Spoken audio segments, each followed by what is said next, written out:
Why don't you describe for me, as vividly as you can, what it is you're worried about, what it is that the nightmare scenario looks like? Fortunately, there's very few things, and most of them are very low probability. Some big volcanic explosion, gigantic earthquake, asteroid. Well, at least in the nuclear case, you've got to say we take it quite seriously. We budget a lot of money, have a lot of people who think about nuclear deterrence, and I'm very glad that work's being done, and I rate the chance of a nuclear war in my lifetime as being fairly low. I rate the chance of a widespread epidemic far worse than Ebola in my lifetime is well over 50%. If we look at the 20th century and we look at the death chart of the 20th century, I think everybody would say, oh yeah, there must be a spike for World War I. Sure enough, there it is, like 25 million. And there must be a big spike for World War II, and there it is, it's like 65 million.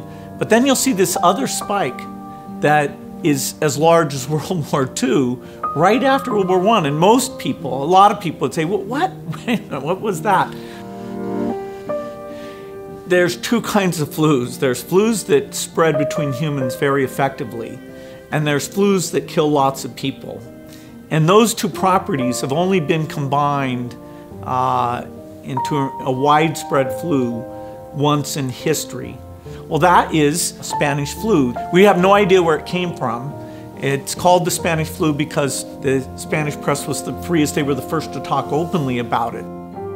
And so in the annals of epidemic history, that's the big event.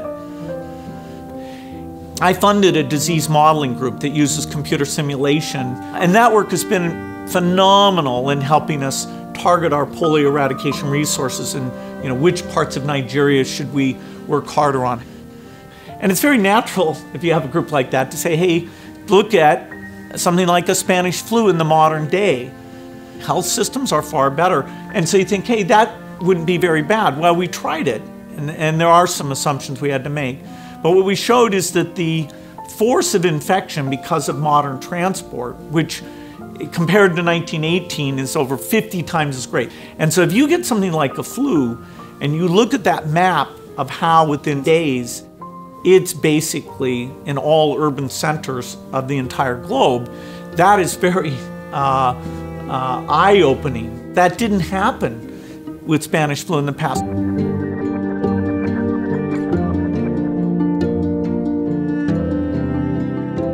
The opportunity to do more than just let it run its course is really only in the last decade.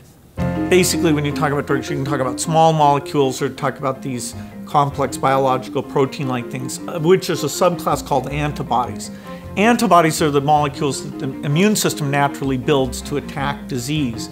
Today, the idea that somebody says, oh, here's an antibody, make a lot of it, make it very quickly, that's right on the cutting edge. And the Ebola epidemic showed me that we're not ready for a serious epidemic, an epidemic that would be more infectious and would spread faster than Ebola did. This is the greatest risk of a huge tragedy.